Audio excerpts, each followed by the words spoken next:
দ্বিতীয় দিনের মতো চলছে প্রার্থীদের প্রচারণা। সকাল থেকে বিভিন্ন স্থানে গণসংযোগে তারা কর্মী সমর্থকদের নিয়ে যাচ্ছেন ভোটারদের দ্বারে লিফলেট বিতরণ করে নিজ নিজ মার্কার পক্ষে ভোট চাইছেন। সে সাথে উন্নয়নের নানা পরিকল্পনা তুলে ধরে তা বাস্তবায়নের প্রতিশ্রুতিও দেওয়া হচ্ছে। দলীয় প্রার্থীদের পাশাপাশি মাঠে সরব উপস্থিতি রয়েছে স্বতন্ত্র প্রার্থীদেরও। ছুটির দিনের সকালটা অন্যরকম। নির্বাচনের ঢাকে কাঠি পড়েছে আগেই। দামামা বেজে উঠেছে প্রচারণার। বিভিন্ন জেলা শহর সরগরম স্লোগানে। ঠাকুরগাঁও ১ আসনের ১৬ ঠুরি বাজারে লিফলেট বিতরণ করেন বিএনপি প্রার্থী মির্জা ফখরুল ইসলাম আলমগীর। পরে পথসভায় জাতি, ধর্ম, বর্ণ সব ভেদাভেদ ভুলে ঐক্যবদ্ধ দেশ গড়ার প্রত্যয় ব্যক্ত করেন। ভোট দিলে নাকি বেহেশত যাওয়া যাবে, বলেন আপনারা ভালো বলতে পারবেন, ঠিক না? এটা সম্ভব? আল্লাহর তুষ্টি সন্তুষ্টি দেবে না আদায় করতে হয়, আমি কি বেহেশতে যেতে পারবো? তাহলে কোনো মার্কাকে ভোট দিলে যদি বেহেশতে যাওয়া যাইতো তাহলে তো সবাই বেহেশতে চলে যেত। কক্সবাজারের চকরিয়ার সুরাজপুর মানিকপুর এলাকায় গণসংযোগ করেন ১ আসনে ধানের শীষের প্রার্থী সালাউদ্দিন আহমদ। শক্তিশালী গণতান্ত্রিক নতুন বাংলাদেশ বিনির্মাণের প্রতিশ্রুতিতে ভোট চান তিনি। এদেশের এমন একটি গণতান্ত্রিক ব্যবস্থা চালু রাখতে হবে যে এই গণতান্ত্রিক ব্যবস্থার মধ্যে কোনোদিনই কোনো স্বৈরাচারের ফ্যাসিবাদের উৎপাত না হয়। চট্টগ্রামের পতেঙ্গায় লালদিয়া চর ও বিজয়নগরে নির্বাচনী প্রচারণা চালান ১১ আসনের বিএনপি প্রার্থী আমির খসরু মাহমুদ চৌধুরী। ক্ষমতায় গেলে সাধারণ মানুষের প্রয়োজনীয়তা পূরণের আশ্বাস দেন। মূল বিনিয়োগ হবে বাংলাদেশের জনগণের উপর। মেগা প্রজেক্ট দিয়ে দেশের লক্ষ কোটি টাকা বিদেশে পাচার করে অর্থনীতি আর হবে না।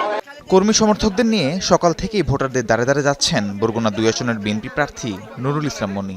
স্থানীয়দের দুঃখ দুর্দশার কথা শোনেন, দিলেন উন্নয়নের আশ্বাস।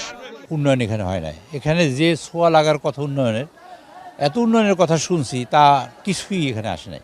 তাই মূলত সেই উন্নয়নের কাজটাই আবার করা। জমজমাট প্রচার চলছে দ্বীপচর ভোলার প্রত্যন্ত উপজেলাগুলোতে। সকাল থেকে উত্তর ও দক্ষিণ সাকুচিয়া সহ বিভিন্ন এলাকায় জনসংযোগ করেন ৪ আসনে ধানের শীষের প্রার্থী। সাধারণ ভোটার বলি আর নতুন ভোটার বলি, কেউই ভোট দিতে পারেনি। এই জন্য ভোট কেন্দ্রে গিয়ে ভোট দেওয়ার আগ্রহ তাদের মধ্যে রয়েছে।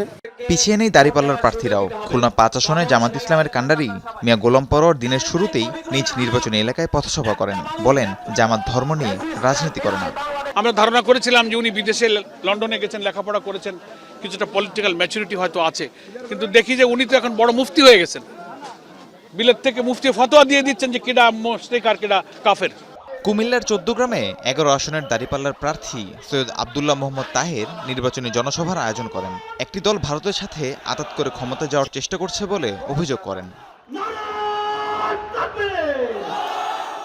কুমিল্লা ৪ আসনে ১০ দলীয় জোটের প্রার্থী এনসিপির দক্ষিণাঞ্চলের মুখ্য সংগঠক কর্মী সমর্থকদের নিয়ে প্রচারণা চালান। দুর্নীতি, চাঁদাবাজ মুক্ত দেশ গড়ার প্রত্যয়ে ভোটারদের সমর্থন চান তিনি। আমাকে দিয়ে আর যাই হোক সম্ভব, কিন্তু আমাকে দিয়ে কোনোদিনও চাঁদাবাজি, টেন্ডারবাজি, দুর্নীতি আমার দ্বারা কোনোদিনই সম্ভব না।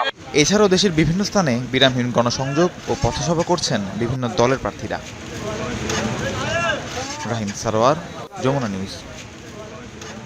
নতুন ব্লেন্ডে আরো রিচ অ্যারোমায় সেলন ফ্যামিলি ব্লেন্ড টে। দর্শক, আমরা এবার একটু রাজধানীর বাইরে নওগাঁর খবর জানবো। আমার সহকর্মী শফিক ছোটন জানাবেন আমাদের সেই খবর। ছোটন, রাতের গণসংযোগ দিনের তুলনায় কতটা জমজমাট এবং সব প্রার্থী কি মাঠে আছে? রাতের যে প্রচারণা সেটিও জমজমাট। দিনে যেমনটি জমজমাট, প্রার্থীরা তাদের কর্মী সমর্থকদের নিয়ে ছুটে বেড়াচ্ছেন এবং বিশেষ করে তৃণমূলেই বেশি ছুটছেন। এই মুহূর্তে আমি সদর উপজেলার পৌর এলাকার ৩ নম্বর ওয়ার্ডে আছি। এখানে ধানের শীষের প্রার্থী বিএনপি প্রার্থী জাহিদুল ইসলাম ধলু, তার নির্বাচনী প্রচারণা সভা চলছে। তিনি এর আগে বিভিন্ন এলাকায়, বিভিন্ন গ্রামে এবং মহল্লাগুলোতে তিনি প্রচারণা চালিয়েছেন।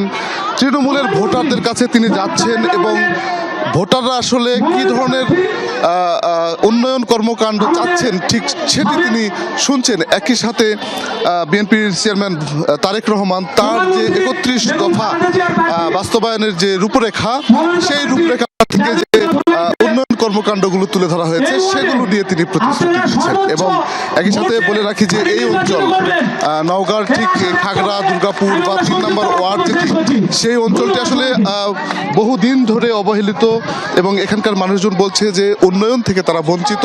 সেই উন্নয়ন বঞ্চিত এলাকার মানুষের রাস্তাঘাট থেকে শুরু করে স্কুল, বিশেষ করে মানুষের জীবনমানের উন্নয়ন এবং শিক্ষা বিস্তার, সেই সাথে কর্মসংস্থান, একই সাথে মানুষের জীবনমানের উন্নয়ন, অর্থনৈতিক পরিবর্তনে যেসব প্রতিশ্রুতি দিচ্ছেন সেই সব প্রতিশ্রুতিগুলো তিনি নির্বাচিত হবার পর বাস্তবায়ন করবেন, এমনটি কিন্তু আমাদেরকে বলেছেন। একই সাথে তার নেতাকর্মীরা, অর্থাৎ বিএনপির সাথে যারা সম্পৃক্ত, তারা তার সঙ্গে এসেছেন, বিভিন্ন পর্যায়ের নেতৃবৃন্দ এসেছেন, জেলা বিএনপি এবং উপজেলা বিএনপি, সেই সাথে পৌর বিএনপির নেতৃবৃন্দ এসেছেন।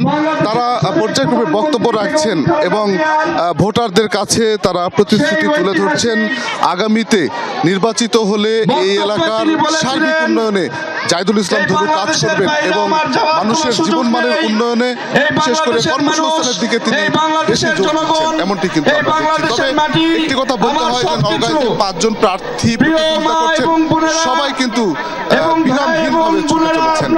এবং বেশ উচ্ছ্বসিতও বটে। অনেক ধন্যবাদ শফিক আপনাকে।